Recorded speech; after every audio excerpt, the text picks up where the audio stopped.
The Life of Try, where we talk about personal growth one try at a time.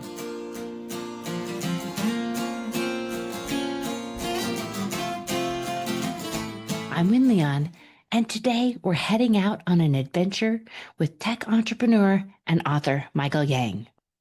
In his memoir, Coming Alive on the Ride, Michael invites us onto the open road, where a single yes can change the whole route, and the ride becomes a way to rediscover who you are and what makes you feel fully awake.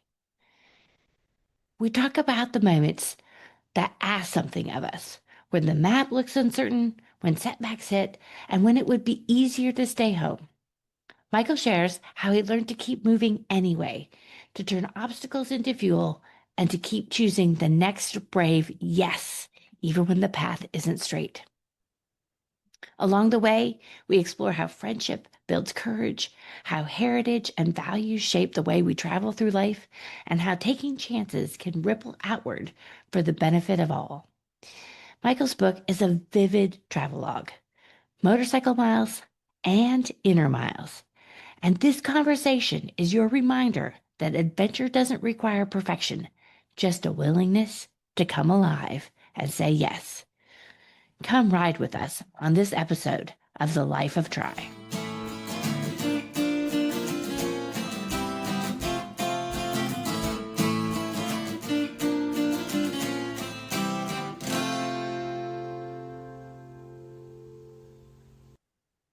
Hi, Michael. Hi, Wynne. So good to see you. Your book, Coming Alive on the Ride, a memoir of motorcycle travel, self-discovery, and Korean heritage, is such a beautiful book of adventure and life's journey. And the motorcycle and the trips you take are such a wonderful metaphor for the roads we travel in life. And also the roads not traveled. What happens when we stay at home? You do such a beautiful job of weaving in your experience of up in Korea at age 14, coming to America, your incredible success during the early internet days, as well as your stories of family and friendship and love. I can't say enough good things about your book. Thank you so much. Enjoyed it immensely. So in the introduction, you say, but once you get outside the environment, and scan new landscapes, you can still hear life's greatest invitation calling you to dream and venture and discover what makes you come alive. Accepting the invitation is a simple decision, but the path from there is rarely straight ahead. Can you say more about listening to that invitation at any age? I think that that idea of trying something new and getting out of your comfort zone to kind of push yourself, though it may be a little bit scary or there are a lot of unknowns. If you just like, as long as it doesn't like kill you or it's fatal or it's like such a bad downside, I think it's good to try to put yourself out there and experience that unknowns and kind of be still and see how you feel and see what your body's telling you about what you might not have thought about yourself or your life. Just going for it and trying it and challenging yourself a little bit, because I think that will help you find better version of yourself simply by saying yes to that invitation to try something. Right. Well, and I love what you wove into that answer, which was it's the past. You get the chance to integrate the past as you think about things, but also you step up to the future by, saying yes, and you get to change your version of yourself in some ways. Exactly. There's so much more that life could be for everybody. I think 99% of the time, people don't get to enjoy that just because they don't try it. Mm-hmm. They don't embrace that adventure for Right. whatever the reason. Mm-hmm. And I think my book, Coming Alive on the Ride, is an example of how I said yes to that invitation to try a new adventure. And that's kind of the message of my book, to Mm-hmm. embrace the adventure and Right. you will be happier and better off for it. Mm-hmm. Mm-hmm. Well, at one point in your book, you encounter a setback. You were fired from your job because your car wouldn't start. I think you were at a 7-Eleven. You were working there in high school, I think, right? Yes. And you say you felt that renewed sense of commitment. You said it was the upside of Han waking up in me. I decided right then that that setback wouldn't deter me. Instead, I would let it reinforce the lesson that perseverance is necessary to succeed at anything worthwhile. So, can you say more about Han and that concept? Sure. The Korean word of Han means difficult struggles, difficult emotional experience where you're suffering not so much as a result of something wrong that you did, but because of the circumstances. Mhm. So it's kind of a negative emotional experience and it accumulates. And, Mhm. when I was fired from my job as a store clerk at 7-Eleven store when I was in high school, my car kept breaking down because it was a cheap used car and the Right. starter motor was kept breaking down. So I couldn't get to work on time. And so I was fired. And, I decided that this is part of what I have to face in my life, that there Mhm. will be a lot of rejections, a lot of Mhm. difficulties and trials, but I'm not gonna let that define me. I'm gonna, use that as an opportunity to sort of strengthen myself.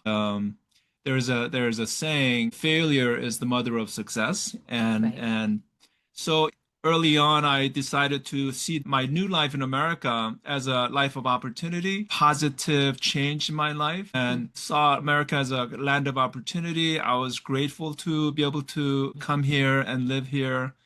And I think that sort of orientation helped Mhm. me to become successful financially in business as well as in my motorcycle Right. travels in my 60s. That's how I dealt with the negative setbacks in my life, which is kind of a Korean word for Han. Yeah, yeah. You roll them forward into, energy and lessons for perseverance. Hmm.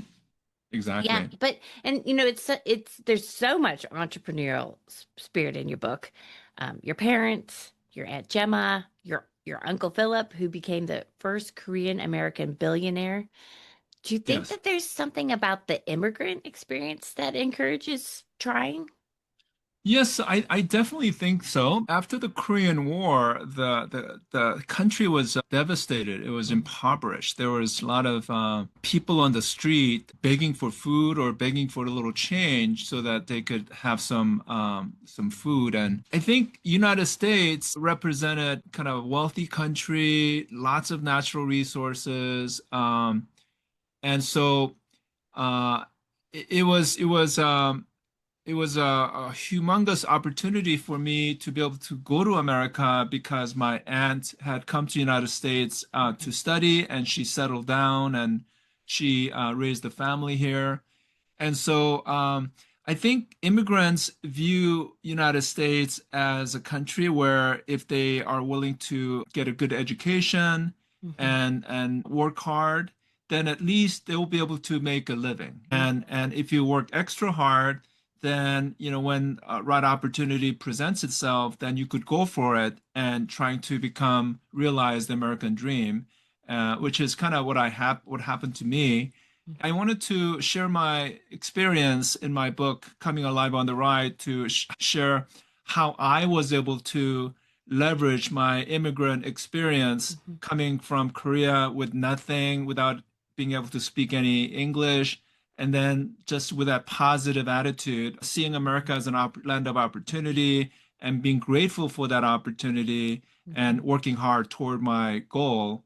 Right. And so that's kind of what I wanted to share in my Mhm. book.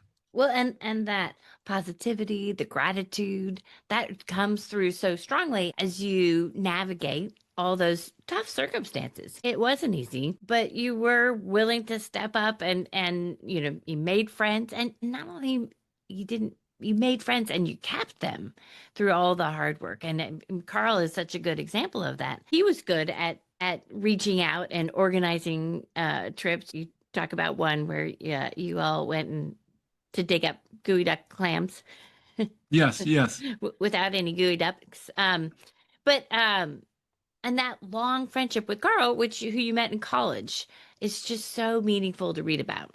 Yes. And one of the very special things about my friendship and relationship with Carl is that we met in college at Berkeley, but we found out that we lived in the same neighborhood, attending same elementary school in Korea, and Right. we had very similar experiences. We both like practically walked across town. It's a big town. Seoul is a big city Hmm. to go to some place because we didn't have money, we didn't have cars, we didn't have bicycles, we didn't have money to even pay for the bus fare. So Hmm. we would walk like 5 miles, 10 miles to get to somewhere. And we realized we had those similar experiences. Right. And like when we were going on this long motorcycle trips from like, from Seattle or Hmm. LA in my case, Carl lived in Seattle, I lived in LA, but we were both headed toward Newfoundland, Canada, which is the Yeah. eastern edge of North America. And we had a lot of time to talk during that trip. Hmm. And so by traveling with someone like that, it's like looking yourself in the mirror because we come Hmm. from similar backgrounds. Right. And then, when I'm writing on my own, I have a lot of time to think. So I was able to look back in my life and realize that there were certain experiences, difficult experiences that made both of us very strong and resilient. Hmm. And we were able to leverage that resilience to not Hmm. fall down and not give up when Right. we face adversities in life. And we just kept on going. And, he became a successful lawyer in Seattle, Yeah. and I became an entrepreneur in Silicon Valley tech industry. You do such a good job of writing how sort of companionship and adventure go together. I mean, you did a lot of miles solo, even just part of the trips meeting up with him, or when you had to, you'd peel off and go different destinations at the end. You just got the sense of the energy that having friends brings to adventure. Yes, so that's a really good. It's always good idea to do something with another person, whether it's your friend or a spouse Hmm. or even your family members, because I think we become more courageous when we're like undertaking something like challenging or adventurous Hmm. together instead of separate. Because when one falls down, the other person is available to pick you up. Hmm. And in a motorcycle travel, that's literally the case because our bikes are pretty big and heavy. Hmm. So when you drop a bike on a mountain road somewhere, it's almost impossible to pick it up by yourself. Right. But having another person, two-person could pick it up. And so Hmm. we're able to take greater risk when we travel by going into some sandy road or some dirt Right. trails that I wouldn't normally go if it was by myself. Hmm. And so I think starting out traveling together with Carl was my good fortune that I was able to travel with Carl because that gave me the courage to get started on my long distance motorcycle travels. Hmm. And we were able to go farther and take greater risks Hmm. and rewarded with greater experiences because of that. Hmm. And later on, I became experienced enough, confident enough, proficient enough to be able to travel on my own. And Hmm. that gave me the sort of the courage to travel solo from LA to Alaska Hmm. and come back home safe after riding for 11,000 miles, 37 days. And that was incredible. And that was Yeah. another sort of big confidence builder. Hmm. So I think that Yeah. friendship and doing it together with another Yeah. person is very valuable. So I would encourage people to, try new things and take on some adventure with someone. And then once you build up some experience Yeah. and confidence, then you could do that on your own later. Right. Right. Confidence builder is such a good word for it. I mean, think Mhm. about those roads in Alaska. I mean, there's so much gravel, right? That travel, right? Exactly. Yeah. Yeah. It's It so, gets very slippery, yeah. especially when it rains, Oh, it's very right. slicky. Yeah. Right. Yeah. Right. Right. Um, And you have beautiful pictures in your book too, which I Oh, just yeah, make thank note you. to Yeah, call I out. love taking photos of beautiful places that I visit. I am compelled to take photos and share that with friends and family on Facebook. I'm planning to do more YouTube videos of my future travel so that I could share that in a different format in video. Yeah. Great. Great. I love it. Mhm. You have, this is an adventure of a different kind. You talk about, your early days in internet, the early internet startups. And you have this great story of meeting Steve Jobs in a department store. Can you tell that story? Sure. So this was around 1982. Apple Computer was a new startup because they were started in 1976. IBM Corporation was such a dominant company at the time, and Mhm. IBM was threatened by Apple's personal computer, so they came up with IBM PC, which was the Mm. very first personal computer that IBM developed. And and IBM started marketing their personal computer and selling their computer at Macy's department store, which was at that time unheard of because computer was this very big, very Mhm. complex machines that research labs and governments and big corporations use, not something that you could go to the department store and just buy off the shelf, right? But Right, that was right. what IBM did. And I remember seeing a newspaper ad that IBM was selling their PC at the Macy's department store at the shopping district in San Francisco. And I had interest in doing computer business even as a college student. So Mm. I took an afternoon off to drive across the Bay Bridge to go to San Francisco to kind of check it out. I wanted to Mm. see how IBM was selling their computer at the Macy's. And so I took escalator to the fourth or fifth level of the department store building, and I was checking it out. And there was another person. I mean, the that floor was pretty empty because it was during the weekday, but there was another guy who was pretty much doing the same thing. He was like knocking on the monitor and the printer and the keyboard. And I look and I go, oh, that's Steve Jobs because he was on the cover of Time magazine because they had just gone public on Mm. Nasdaq stock market. And so I was like, I was so excited that he was there checking it out too. And I said, oh, aren't you Steve Jobs? And he said, yes. And I said, well, it's great to meet you. I'm a fan. And and I asked him, what are you doing here? And he said, well, I'm just checking it out. What are you doing here? Right, So right. yeah, it was a very interesting encounter with the Yeah, founder of Apple, the guy who effectively revolutionized the information industry because yeah, of invention of personal computer and later iPad and the right, iPhone and what we use today every day out of our right. pockets. But about 15, 20 years later, maybe even longer, back in 2006 or 7, soon after Apple introduced iPhone, Steve Jobs opened the first Apple store in Palo Alto, Mm. California, and in New York. And I remembered, oh, okay, I remember running into Steve Jobs at Macy's department Yeah, store in 1982. That was like, 25 years before, because he and I had both interest in seeing how this very sophisticated yeah, technology equipment like computers could be sold directly to consumer, yeah, and it should be a consumer device, right? yeah, And so now we don't think twice about walking right, into Apple store to buy, MacBooks or iPads or iPhones. But right. back then, it was a new thing, and both Steve and I had the curiosity and the interest Yeah, and wanted to see how that was going to be done. yeah. That's a full circle story when you think about them. The Apple Store opening up. That's pretty amazing. And you write about it. It was a moment I would carry with me, a reminder that even the most legendary figures were, in some ways, just like the rest of us, curious, driven, and always looking for the next big idea. Exactly. That Yeah, that curiosity, that right. sense of curiosity, that desire to learn and desire to research and desire to just be driven to Hmm. like achieve a vision, achieve a goal. And Yeah. I remember reading about Jeff Bezos at Amazon.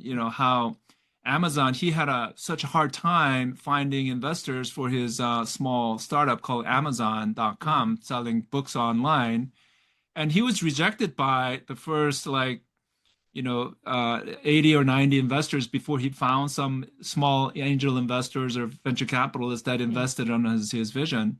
And I said, well, that's exactly what happened to me when I was starting my Simon.com in Silicon Valley in 98. Lots of rejections, but if you believe in your vision, if you have a dream, then you're so driven and you become so ambitious that you're willing to try and get lots of rejections, but you keep going because, if you believe in it, then you keep going and eventually somebody will buy into your vision and invest in your dream. And that strikes me as back to Han and the conversation about your car wouldn't start and what you said about that and the negative experiences accumulating and using that for perseverance.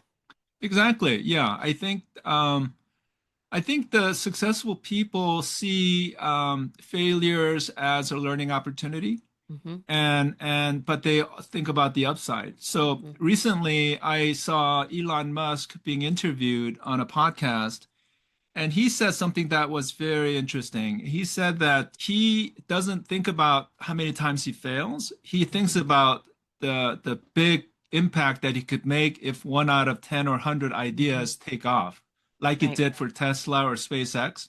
So he looks at the overall average of his trials or projects or startups and the impact that he could make, not so much the number of failures. He used the baseball batting average as an example of that. So it doesn't matter that you swing and you strike out. It's the number of times that you hit a home run or hit a base run. So I think that's how successful people in general and entrepreneurs in particular think about things. They think about what is the possible outcome upside and not think about the downside.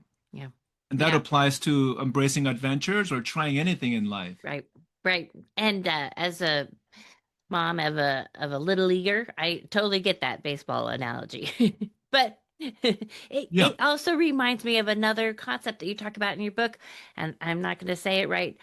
Hongik. Hongik, yes. Hongik, where it loosely translates to widely benefiting all humankind. And yes. I think, if I'm sort of extrapolating here, what we're talking about, adventure, getting unstuck, trying things, outlasting failures when we succeed, we can do that. We can bring that benefit to all humankind.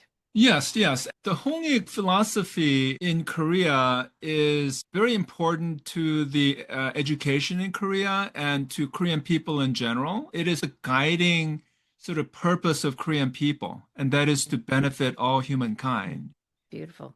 And so do unto others what you want done to you, and give to others what you want to receive. So it's a similar to the golden rule in the Christian faith, but a little bit different. It adds a sense of purpose to one's life to be able to make positive contributions and make a positive impact in the world. And that's part of what drives me. It's what Steve Jobs calls making a small dent in the universe, right? So dent is pretty small, but universe is pretty big. So if you make a dent in the universe, that's a pretty big change. And so Hongik philosophy is one where you want to make a positive contribution to the humanity and one that benefits all mankind, not just one person or one family or one country, but all the people in the world. Beautiful. And I love how adventure, trying that positive impact. I mean, it weaves all the way through what you've done in your life, what you've written in this book, and what we've talked about on this podcast. So, Michael, thank you so much. I really appreciate. Thank you so much. I really enjoyed this conversation, and it was great. Well, lovely. Thank you. Okay, thank you.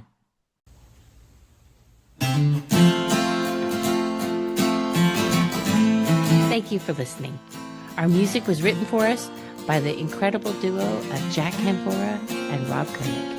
For show notes and more great inspiration, see avitiva.com, avitiva.com.